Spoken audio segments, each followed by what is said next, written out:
can continue to log on as we go. And I'll just, let's get the ball rolling. So first and foremost, I want to just state that for those of you attending, we're not providing tailored or specific financial, tax, legal or property advice, and strongly recommend you seek independent accounting, legal and finance and property advice from an expert before actioning any of the information we're disclosing today. So that's just a pretty standard disclaimer. A little bit about Property Mavens. We are a multi-award winning independent advocacy firm. Our expertise is doing buyer and vendor advocacy, and we do property portfolio reviews. So we work with home buyers, sellers and investors. When we work with people selling their property, it's through vendor advocacy, and we do buyer advocacy, and we help people find and buy high-performing investment-grade properties and homes. And we provide independent advice to help clients find the right solution for themselves. A little bit about my background. I'm a licensed real estate agent, working as a buyer and vendor advocate. I'm an accredited property investment advisor, which is a little bit like a financial planner, but for direct property only. I'm a best-selling author and a media commentator. And as I mentioned before, we've got Michelle from TAG Financial Services joining us today, and she's got obviously an extensive accounting and financial advice background, and we will be taking questions at the end. So feel free to take down Michelle's contact details as well. So what we're going to do today is a little bit of housekeeping. Now, because we're dealing with technology and every man and his dog's logging on to use it at the moment, if for any reason you drop out or you're having issues with sound or anything like that, there is a bit of a chat box on the right-hand side of your screen that, down the bottom on the right, that you can write in. I'm not 100% sure. Oh, yep, I can click on the chat and see if anyone's messaging me through the course of the presentation. So I'll just keep that visible. If you're having problems, I'd encourage you to maybe leave the meeting and then just log back on again, and that might sort out your technical issues. And yeah, anything else you want to communicate, we've got the chat box available for you to do that as well. So we're going to talk about where's the market at now, the capital gains tax changes that are coming, what does that mean, who does it affect, what your options are, and how to go about implementing those, and obviously questions at the end. So where's the market at now? Well, it's really interesting times at the moment. Literally day to day, week to week, things are changing. It is the great unknown, and there are a lot of people who are taking a wait and see approach. So some people think that we're about to fall off a cliff, so they want to wait for the bottom of the market, but of course no one knows if and when that's going to happen. Investors are tending to be a little bit more cautious. Home buyers and upgraders are also waiting to see what's going on, but there are still people active in the marketplace. So first home buyers who are cashed up and they've got their finance approved, they are active and looking for opportunities. Cashed up baby boomers, downsizers are still strong in the market. And particularly if they've already bought a property, they're currently looking to sell the home that they're currently living in. So it does vary from suburb to suburb. It does vary from price point to price point. There are agents talking about stock levels drying up as well. So there's a demand for stock in certain levels. And I can see that there's a price shift and a lower demand for properties over the $2 million mark. In terms of auctions, there are a few online, but people are a little bit nervous around that. There are more and more off-market opportunities coming to the market, which means people are looking to sell their property without having to invest substantial amounts in marketing costs. So they're trying to sell that way before they take it to the market. And what used to be auction properties are now moving to more of private sales and negotiations. And look, if vendors price realistically, they've got a good opportunity to sell in the market.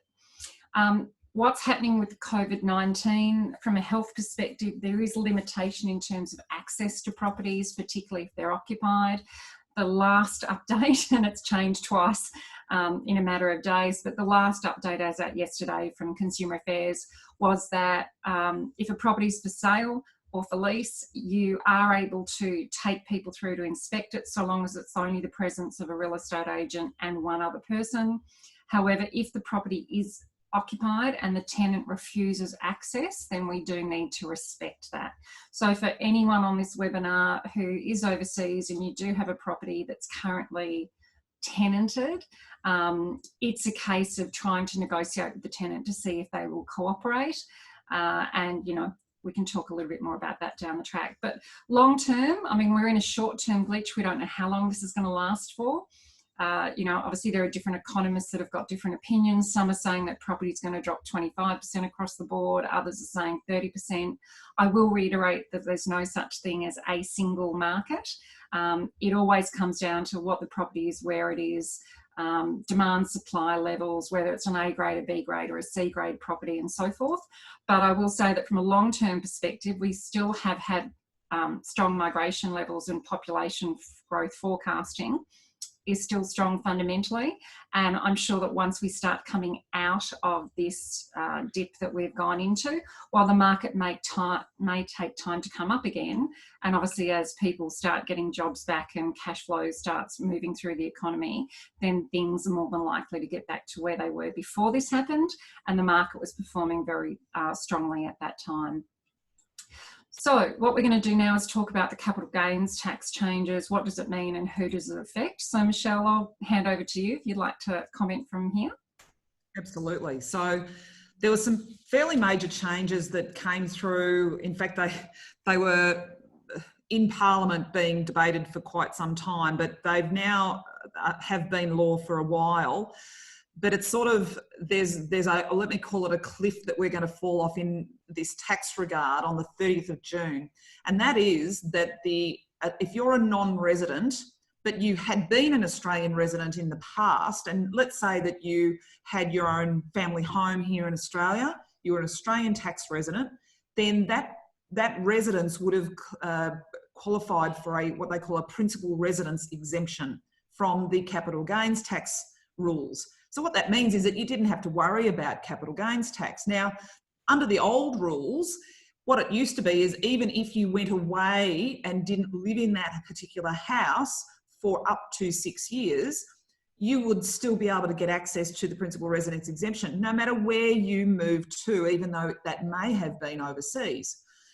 Now, what has changed, and this is a very major change, is not only have they sort of made a difference in relation to the distinction that you've moved overseas.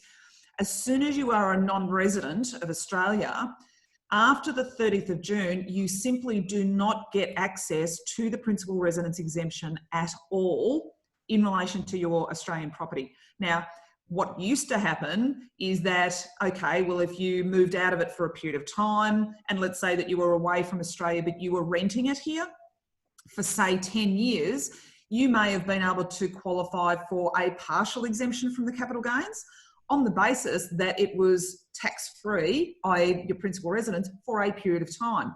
None of that matters anymore. If you sell it after the 30th of June, it is as simple as you are going to be up for capital gains tax on the sale of that property, and the fact that it used to be your principal residence at some point in the past, if you're a non-resident, it doesn't matter.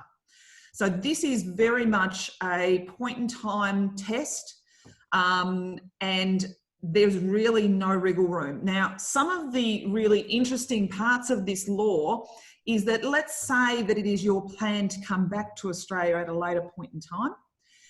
As soon as you come back to Australia and you re-establish your Australian tax residency, then the principal residence exemptions and all the concessions associated with that come back to you. So it's going to become so important to think about how this affects you and make some really good decisions about what you need to do in the lead up to 30 June, post 30 June, and the timing of when you are planning to sell the property. Let's say that you were planning to sell the property later this year and you're now a non-resident. It may well be in your best interest to do that prior to 30 June so that you don't have to deal with any of this new principal residence exemption changes, because it may cost you thousands and thousands, tens of thousands of dollars. Once again, what it comes back to is make your decision with as much information and understanding what the implications are to you, because your timing decision could actually be really critical at this point. So Miriam's got a couple of the options that we need to think about, and that's absolutely where we want you to be thinking. And that is where me, from an accounting and financial planning perspective, where I come from is think about what your long-term objectives are. What is the purpose of you holding the property? What is your long-term plan? What is your long-term plan in relation to where you're going to live, where are you going to move to, in relation to your residency status? Think about those things first. Then we need to apply, well, how does that affect me in relation to this house that I purchased however many years ago that I'm now thinking of selling? Where does that fit into that bigger picture? So for example, as we talk about here on the slide, you could just sit tight and do nothing. So you don't actually pay capital gains tax until you sell the property. So until you sell the property, you don't have to worry about this yet. One of the other things is you may relocate back to Melbourne and reoccupy for 6 months. Now, what that does is it resets your 6 years that you can be away from it from a principal residence perspective. What it doesn't necessarily do, though, is reset your residency. Australian residency is based on a number of very complicated sets of rules, and it depends on your circumstances, and every case is a little bit different. There's lots of case law that all it does is exacerbate how complex it can be. But essentially, if you're in Australia and you plan to stay in Australia, then you'll be an Australian resident in the majority of instances. So then the question becomes, well, if I am planning to sell, and depending on my circumstances now, as far as my residency goes, and depending on the circumstances of the property, do I sell now before 30 June or do I wait until after? And I think that decision comes down to what your long-term plan is and understanding what that capital gains tax means. Now, just for a point of clarification, because I know some of you may not be completely familiar with what capital gains really is. In really simple terms, it's how much did you pay for the property initially? And then how much did you sell it for? So taking some really simple examples, say you bought a property for $400,000 and you're now selling it for $600,000. You've made a $200,000 capital gain. Now, if you are a non-resident and you purchased the property after the 8th of May 2012, then you're pretty much not going to be eligible for any discounts if you are a non-resident now. And if you sell it before the 30th of June, then you may, if it was your principal residence, you may not have any tax to worry about. However, if you sell it after the 30th of June on a $200,000 gain, you could be paying anywhere up to $90,000 worth of tax, so in the form of capital gain. Now, this is exactly the point, is that you need to know what those numbers are and how they apply to you and your situation so that you can make the right decision about what you do and when. Michelle, I have a question. If somebody is overseas and they've taken their whole family there and they decide that they're going to come back for 6 months to do the reset, but they're going to leave the family, say in the UK, how would that work? What would that outcome generate for them? So what it may do is it may reset the 6 years, I'll call it absence rule, which is an Australian tax rule in relation to how long you can still continue to say that that is your principal residence if you move somewhere else. What it won't do is necessarily reset your residency status, which is what we're talking about here in relation to these rules.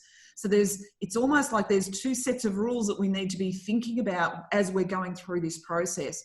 The key one in relation to the 30 June decision is, are you a resident or are you not? And are you a resident at the time when you sell the property? And just coming back for 6 months, but leaving all your belongings and pretty much all your family and stuff behind, that's not necessarily going to be enough to establish that you're a resident, because your family and all your connections are still over in the UK, for example. So they would say that you're domiciled over in the UK and therefore you haven't established an Australian residency, even though you may come over here for an extended period of time. So it's a really complicated thing. Now, the interesting thing is, let's say that you are really only planning to be in the UK for another couple of years, then you plan to come back to Australia to retire or to re-establish the family and what have you. I know a lot of people have this concept of, as soon as the kids get to high school age, we'll come back to Australia and let them go through the high school system over here for whatever reason. In which case you are re-establishing your base here in Australia. That would re-establish your Australian residency. And the fact that you may have had 5 years where you weren't a resident, as soon as you re-establish that Australian residency here, what you've done is you've turned off this rule that we're talking about, that we're concerned about, and that is that you don't get access to the principal residence exemption if you sell it at the time when you're a non-resident. As soon as you are back to being a resident again and you sell it at that point in time, then all those foreign residency rules don't apply anymore. So it's almost like there's two contradictory, in some ways, sets of rules that are going on, and it's really, you've got to be really careful to navigate your way through it carefully. Mm-hmm. So important to get some independent and very tailored advice, Michelle. Every situation is going to be different because every person's situation is different. And I know that there's going to be times where it may be that you're thinking that you've got a real problem with this, but it only comes if you've made a capital gain. So for example, you may have purchased the property for $400,000 using the example that we've used. Let's say that you did some renovations to it and you've paid some bills in relation to repairs and maintenance and rates and taxes and interest on the loan that you know, it may be, but with all of these costs that you've added up with the renovation and everything, that the actual cost base may not be $400,000 being the amount that you paid for the property. You might have actually spent $650,000 on the property, in which case, if you sell it for $600,000, you've actually made a capital loss, in which case these issues aren't a problem for you. So you've really got to know your numbers as well and understand what that term capital gain, what it actually means, what's included, what's not, and what have you. So there's a number of different factors here, and it really does come down to understand what your situation is and how the rules apply to you and your situation. Then you can go into a stage where you can actually make really good decisions. Fantastic. Thanks, Michelle. So those are your options: sit tight, do nothing, relocate, reset. But as Michelle said, that's incredibly complex. Either way, sell before June 30th, but you absolutely want to get some tailored advice around that. So certainly I'll make Michelle's details available at the end of the webinar. If you do decide to sell, well, obviously if you're living remotely, that's going to make it quite challenging. So what I wanted to do is share how we can assist you with our Vendor Advocacy Service. What I do want to explain first is some of the challenges that people have when they're located in Melbourne and they're trying to sell a property locally. Now, look, the reality is it's not very often that people engage a selling agent. It might be one every 5, 7, 10, 15, 20 years. And rest assured, selling agents are very good at pitching themselves and their services. And how does the average person know who to go with? Because they're all going to say they're fabulous. They're all going to throw amazing results at you. But these are some of the mistakes that I see. So firstly, people don't necessarily know the best method in which to sell their property, which agent to use or how much to pay them. And when it comes to agent selection, you might go with the right brand or agency, but pick the wrong agent within that agency. That can be a challenge in itself. It's very easy to overspend on property marketing during the campaign. Agents love spending vendors' money. And if you don't understand what's necessary and essential versus what's excessive, you can actually overspend on that marketing budget. Some clients don't know how to present their property for sale, or they don't know whether or not to update the property before they sell it. So it's important that you get the right advice around that, particularly given that everyone on this webinar is, you know, potentially living overseas with a property they've got locally. So you need to understand those implications. And there's a difference, you know, not understanding a property price versus your personal needs can actually kill a sale. So I'm currently seeing off-market properties coming in, properties that we know are worth 1 million, and a vendor's got a price tag of 1.3 million on it for whatever reason that they've come up with. And quite frankly, that property will simply not sell because the vendor's expectations of price are unrealistic, because they've set the price based on what they want, not based on what the property's worth in the market. Not understanding the pros and cons of quote ranges. So we've got new legislation around underquoting nowadays, and that's complex, and legislation has to be followed there. So it's important to understand how that works. Even filling in the agency authority, certainly agents tend to fill it in for you, and they always fill it in a manner that gives them the strongest capacity after the agreement expires to continue to earn a commission out of the property, even if they don't sell it during the time that the agreement's in place. So you really need someone to protect you and check over that agreement before you actually sign it. If it's a couple together, you might not agree on the reserve price, so having independent expertise to help guide you on that. And not having a backup plan resettlement timeframes. Now, that doesn't matter so much if you're living overseas and you've got a tenant, but if you are living locally and you've got specific timeframes in which you need to sell and then settle the property because you bought something else, it's important to have a plan there. And also if people are divorcing and separating, you know, not agreeing on what that reserve should be or what the method of sale and marketing should be, that's a whole nother complex issue. And it's likely in these really strange times where people are now thrown together in their houses, particularly locally and maybe wherever you're based as well. You know, you've got families living together, working together, kids getting homeschooling. It's highly likely, unfortunately, that there will be divorces that will result or come out as a result of the end of this period where everyone's in lockdown. So getting independent advice when couples aren't in agreement is really important as well. So they're the challenges that most people will experience when they're trying to sell a property. And of course, if you're overseas, the fact that you're remote is going to make it all the more challenging. So I want to share some of the success stories that we've had with clients of ours recently. This was a couple where we took their property to auction in February this year, and we helped them select the agent and the agency specific to the location, and this happened to be an agent I'd bought from before. So the advantage doing buyer advocacy is we've worked and have relationships with over 500 real estate agents around the country, or certainly Victoria. And so I personally know the good, the bad and the ugly. I know who the agents who are professional and responsive. I know the agents who are straight shooters and they're not egomaniacs and they don't play games. So I'm in a really good position to be able to facilitate introductions to really good operators, to then interview them on behalf of clients and then to guide clients in terms of making decisions around who to engage. So that happened this time around, and for our clients here, they were able to get $215,000 over their reserve on the day. As their downsizers, I've also since helped them buy a fantastic new home as well. Same scenario here. This client had already bought another property.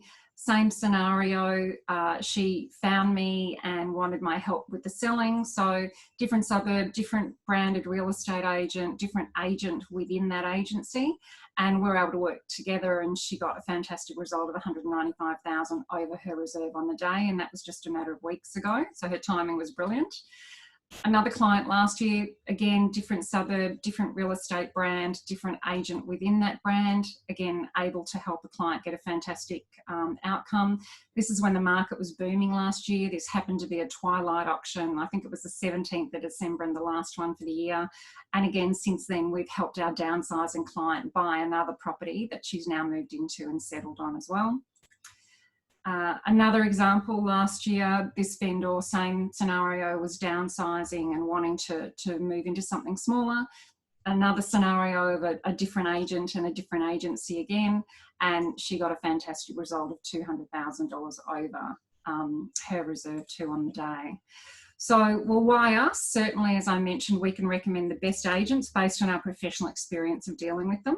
Part of our interview process is we ask them very specific questions to understand how they're going to manage different scenarios, which indicates their skill set. Now, as an average layperson, if you don't know those questions to ask, you'll very easily be sold by the spin, and you won't necessarily understand their capacity to get you an outcome under a variety of different scenarios that could present themselves.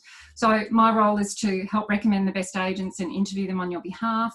We're here to help you minimise wasted time and marketing costs. We're here to help you determine the best sales strategy for market conditions.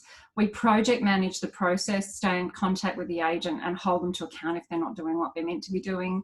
Being licensed agents, of course, we know the law and pricing, and our role is to also help you eliminate the risk of getting stuck with a bad agent. And there's no extra cost to our service. We simply share in the commission with the selling agent to help you get an outcome. Now, people always ask, why would a selling agent work with a vendor advocate?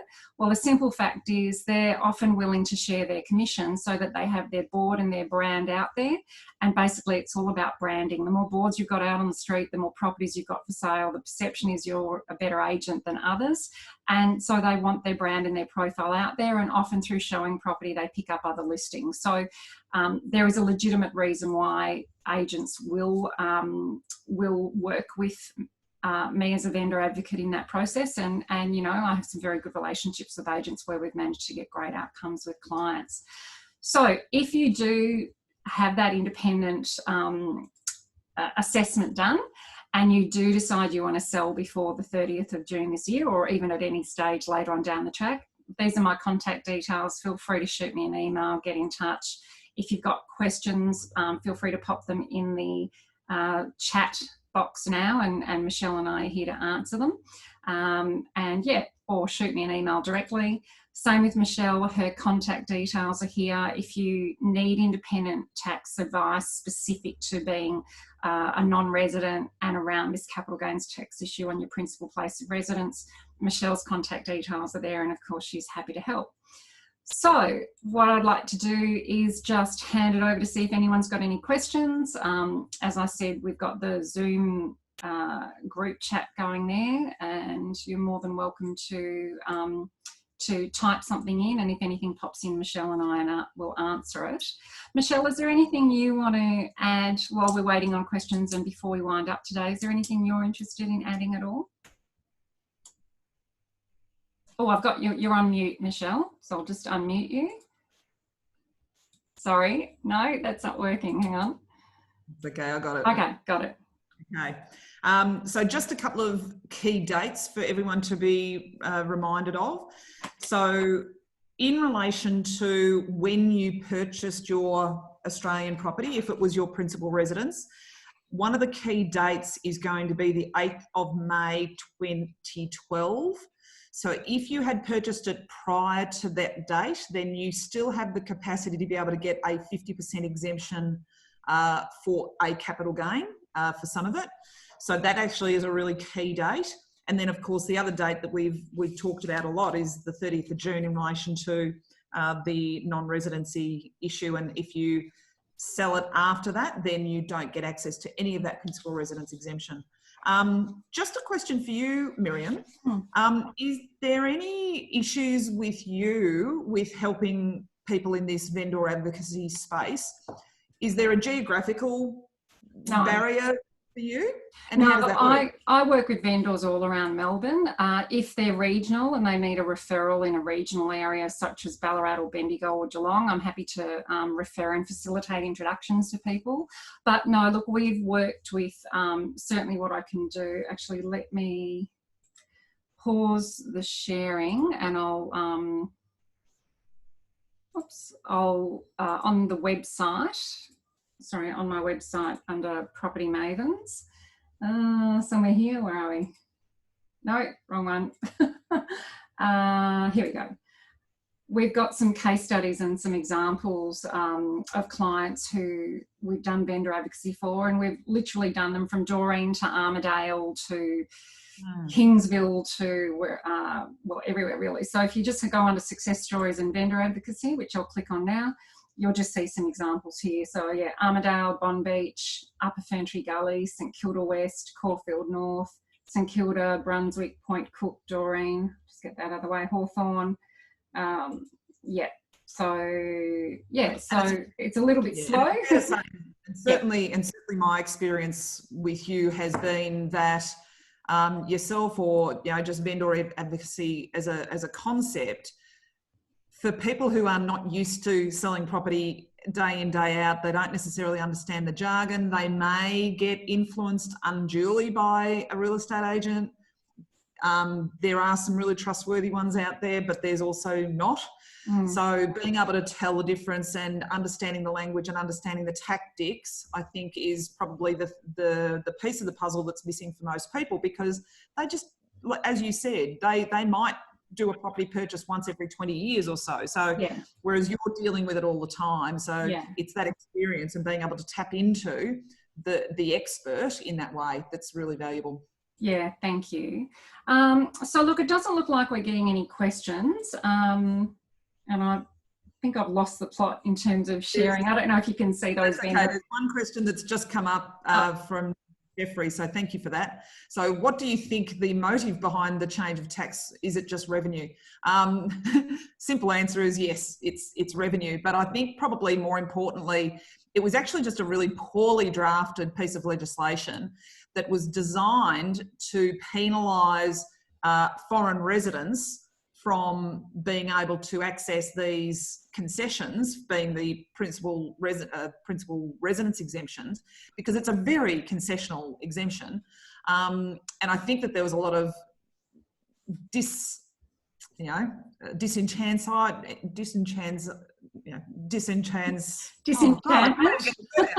Yes, thank you. Enchantment. A lot of disappointment. Let's just go with an easier word. A lot of disappointment about the concept of a lot of these profits going overseas and to non-residents.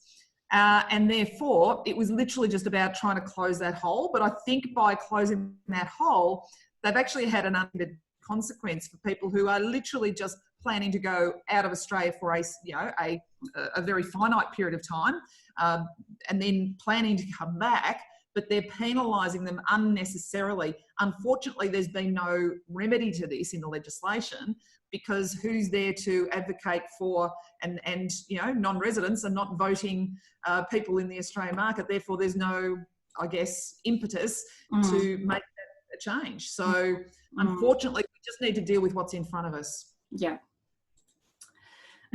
Thumbs up. All right, so I think we're... What was that? Or thumbs down, as the case may be. Yeah, exactly. So we're about to run out of time on the Zoom link. So if anyone would like a copy of the webinar, just shoot us an email and we're happy to send you a link. Hopefully that was helpful. As I said, I'm available if you've got any questions, whether it's via WhatsApp or Zoom or email, and Michelle is the same. So thank you very much for joining today. We really appreciate your time. Michelle, thanks so much for being part of this, and hopefully we can maybe help some people get some good outcomes in spite of a really horrible scenario. Absolutely. Okay, thanks everyone. Stay safe, everyone. Absolutely. Bye.